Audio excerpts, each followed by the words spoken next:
So legend has it that this new Invictus fragrance smells exactly the same as Invictus Intense. I'm excited to tell you what I think of that, so stay tuned.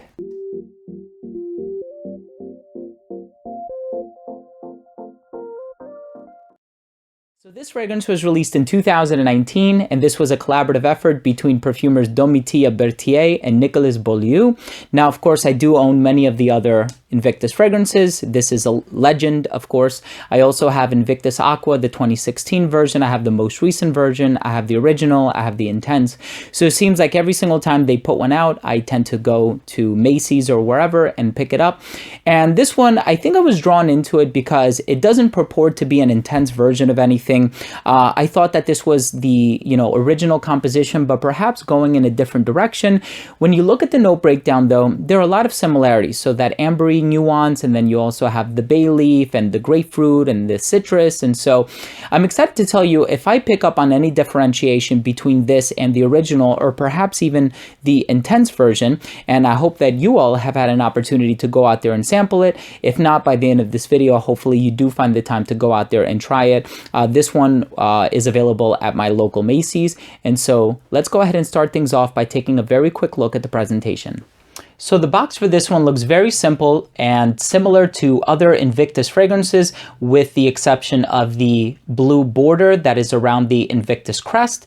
And then on the very bottom of the box is where you will find the serial number punched into the box if you're looking to authenticate your purchase.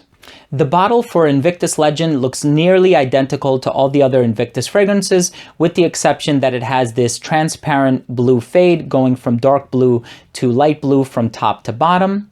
And it also looks like a trophy cup. There's a sticker on the bottom with your information if you're looking to validate your purchase once more, and it should match the information that is found on the box. In terms of the atomizer for this one, it does need a lot of work. As you can tell, if you spray lightly, it will squirt. You need to spray hard and quickly, or else you're going to get something that looks like this. Definitely no bueno.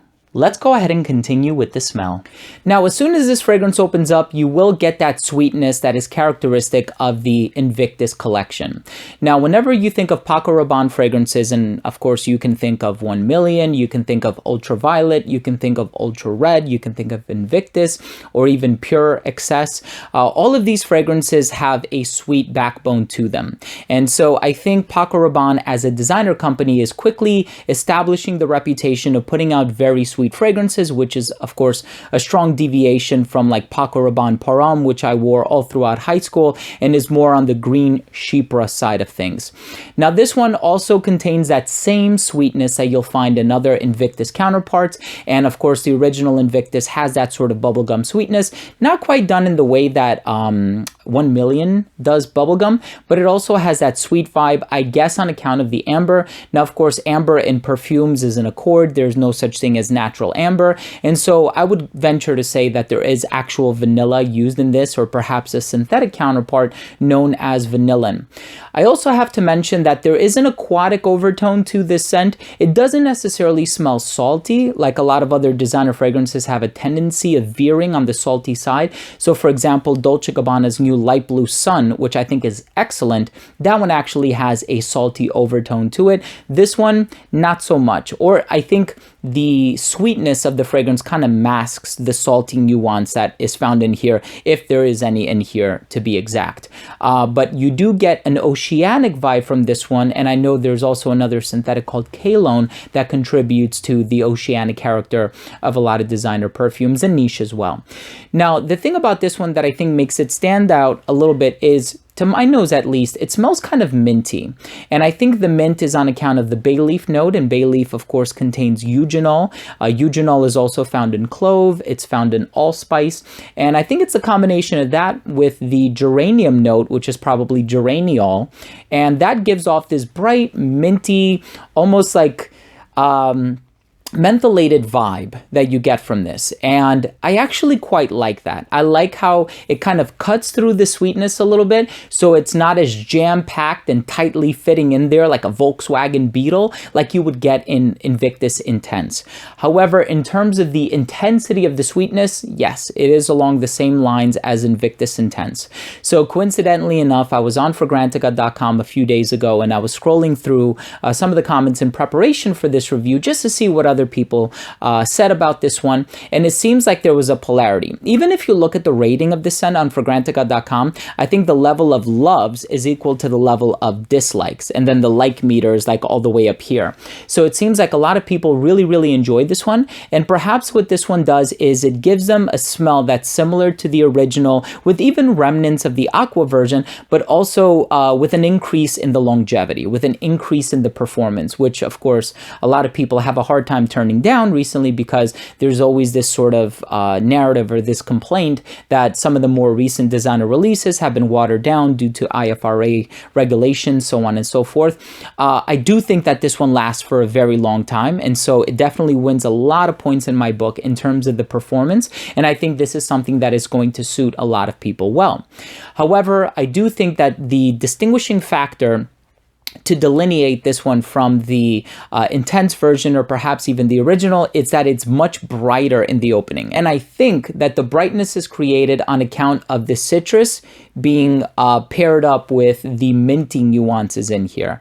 And so it's still as sweet as the intense version. It still has that touch of oceanic character about it. I don't know if I can call it salty, but definitely oceanic. I think the Aqua version is definitely salty, but this one is more oceanic. But I think it's really the presence of that mint on account of the bay leaf, the geraniol, the eugenol, and the geranium that's found in here. So not just the natural, because I doubt that there's anything natural utilized in here, but definitely the synthetic versions of those natural ingredients that you would read off in the note breakdown. So all in all, I think this is the type of fragrance that you will inevitably get complimented on. I think it possesses a DNA that's very successful, and of course it's one that is being mimicked time and time again. Even when you look at the Invictus Aqua counterpart, we have Rasasi Hawas, which smells very similar to it. Some might even say it smells exactly the same with better performance. So in the case of this one, I actually do enjoy the smell of this one. This is actually my good friend Carlos's bottle. Would I purchase this one? No, I don't think so. I think the reason why I wouldn't purchase this one is because I already have Invictus Intense. I don't think that this one was that much of a deviation from Invictus Intense to purchase it. I do think that once you juxtapose the two, if you spray one on each hand, the differences become that much more clear, that much more apparent. But I think that if you're comparing a Fuji apple to a Macintosh apple, you're still comparing apples to apples. For me, there wasn't enough of a deviation between the two for me to go out there and purchase this one. But I think if you're in the market for a designer level fragrance with a designer level price that you can use to get compliments and receive the positive attention of those around you, as long as you don't over apply, of course, this is a great fragrance to do that with. Invictus Legend by Paco Rabanne. Let's go ahead and finish things off with my overall assessment. Now, first up, in terms of the uniqueness and the overall smell, I really don't find this fragrance to be all that unique, and I only say that in comparison to the other fragrances that have been released within this collection. I do find Invictus itself to be fairly unique, minus the fact that it has a lot of those sweet nuances that you find in a lot of designer fragrances, especially as of late. I know Ataro has also dipped their hand into the pot with Wanted and Wanted by Night, and so the sweet aspect of it is something that is similar to a lot of other designer fragrances. But the thing separating Invictus Legend is, of course, that jam-packed sweetness also being cut through with that mint note. It's kind of like a minty geranium, you know, everything I just said earlier in the review. But the thing with this fragrance is I don't find it to be all that unique on account of those aspects. In terms of the overall smell, of course, it is an overall smell that will intrigue people, especially for those who have a propensity of liking designer level fragrances. They just want something simple, something that smells good. And I think the sweetness is also what's going to garner a lot of compliments. I think if you're looking for something rugged and aggressive and animalic and challenging and smoky and this and that, that is not what you're going to get from this one. This is very safe, very mass marketed and sort of mass appealing. And so this is going to win the favor of those around you. In terms of longevity, it was great. What can I say? I got 8+ hours from this one. It really radiated off the skin. So the projection for this one was also quite solid as well. I think I would go as far as to say this one was noticeable on my skin, maybe even going beyond an arm's length for like 3 hours. And then it started to sit closer to the skin. It definitely got me through my workday. All throughout the day, I was getting whiffs of this one. So I was not a victim of olfactory fatigue. In regards to this one, I was able to smell it all throughout the day. This is one that for some reason my nose does not tune this one out, and I was able to smell it through and through. In terms of the versatility for this one, I think this one is geared more towards the colder weather, despite all of the bright and citrusy and oceanic ingredients in here, but that sweetness is just so apparent in this one that I would say maybe in the spring.